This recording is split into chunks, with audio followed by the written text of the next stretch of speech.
নমস্কার বন্ধুরা, সরস্বতী কুকিং চ্যানেলে আপনাদের সবার স্বাগত। দেখুন আমি এখানে নিয়ে নিয়েছি একটা মিক্সিং বোল। তো মিক্সিং বোলের ভিতরে আমি নিয়ে নেব 1 প্যাকেট সুজি, মানে 200 গ্রাম সুজি। তো সুজিটাকে কিন্তু আমি অল্প অল্প জল দিয়ে সুজিটাকে মেখে রেখে দেব, মানে খুব বেশি জল কিন্তু এখানে দেওয়া যাবে না। সুজিটা ভিজে যায় ঠিক সেরকম জল দিতে হবে।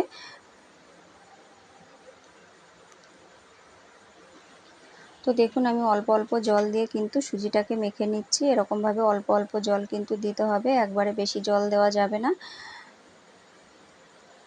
তো দেখুন আমি যেমনভাবে মেখে নিয়েছি ঠিক এরকমভাবে সুজিটাকে কিন্তু মেখে নিতে হবে। সুজিটাকে আমি ঢাকা চাপা দিয়ে রেখে দিয়েছিলাম, এবার ঢাকনাটা খুলে নেব।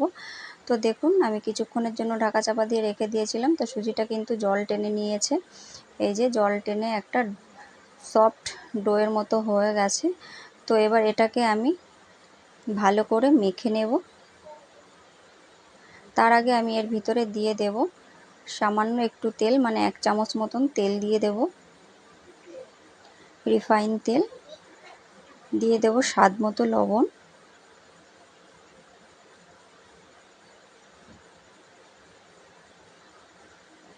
এরপর আমি এর ভিতরে দিয়ে দেব 2 চামচ মতো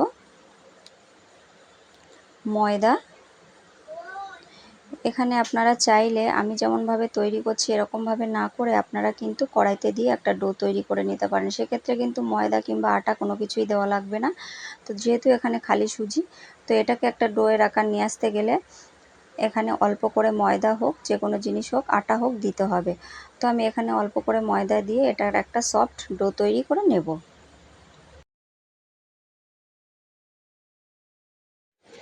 তো দেখুন এটাকে কিন্তু আমি মেখে একটা সফট ডো তৈরি করে নিয়েছি, এই যে এরকম ডো।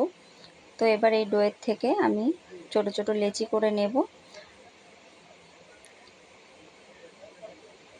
তো দেখুন বোলটাকে আমি সাইডে সরিয়ে রেখে দেব। এরপর আমি এখানে নিয়ে নেব, এবার এখান থেকে একটা ডো নিয়ে নেব। ডোটাকে নিয়ে হাতের তালুতে নিয়ে ভালো করে গোল করে নেব। তারপর এটাকে আমি অল্প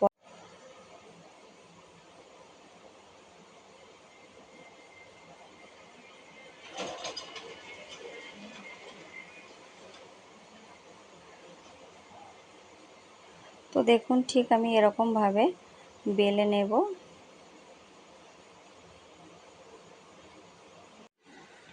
তো দেখুন এটাকে কিন্তু আমি বেলে নেব। সাধারণত আমরা রুটি যেভাবে খাই ঠিক সেইভাবেই বেলে নেব, খুব বেশি মোটাও না আবার খুব বেশি পাতলাও না, ঠিক সেরকমভাবে আমি বেলে নেব।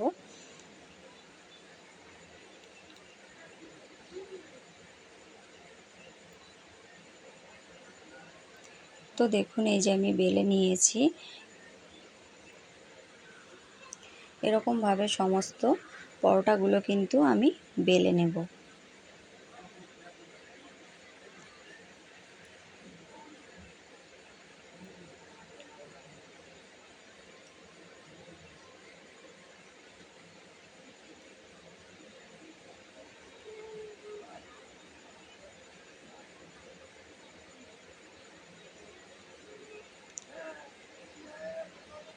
তো দেখুন এই যে আমি বেলে নিয়েছি, এরকমভাবে সমস্ত পরোটাগুলো আমি বেলে নেব। তো দেখুন এই যে আমি এখানে কিন্তু সমস্ত পরোটাগুলো বেলে নিয়েছি। এবার চলুন এগুলোকে ভেজে নেব।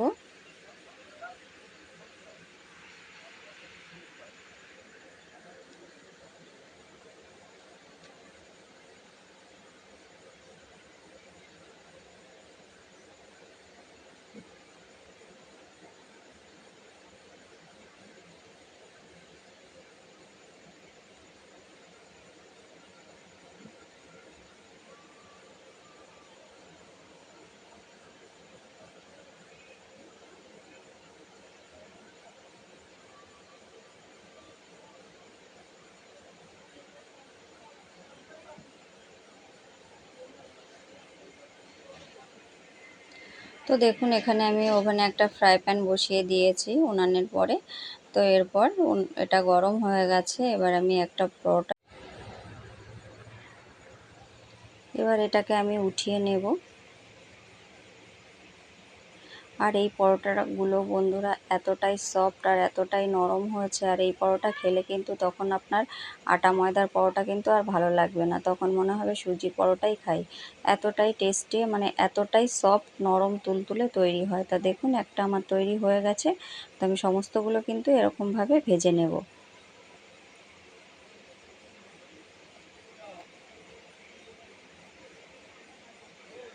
তো দেখুন এই যে আমি সমস্ত পরোটাগুলো ভেজে নিয়েছি, আর কতটা সুন্দর হয়েছে আমি একটু হাত দিয়ে দেখাচ্ছি যে কতটা নরম সফট তৈরি হয়েছে। তো দেখুন এই যে একদম হাতের মুঠোর ভিতর চলে আসছে, এতটাই সফট নরম তুলতুলে তৈরি হয়েছে। তো অবশ্যই বাড়িতে এরকমভাবে একবার সুজির পরোটা তৈরি করুন, তৈরি করে খেয়ে দেখুন, ভীষণ ভালো লাগে। আর রেসিপি ভালো লাগে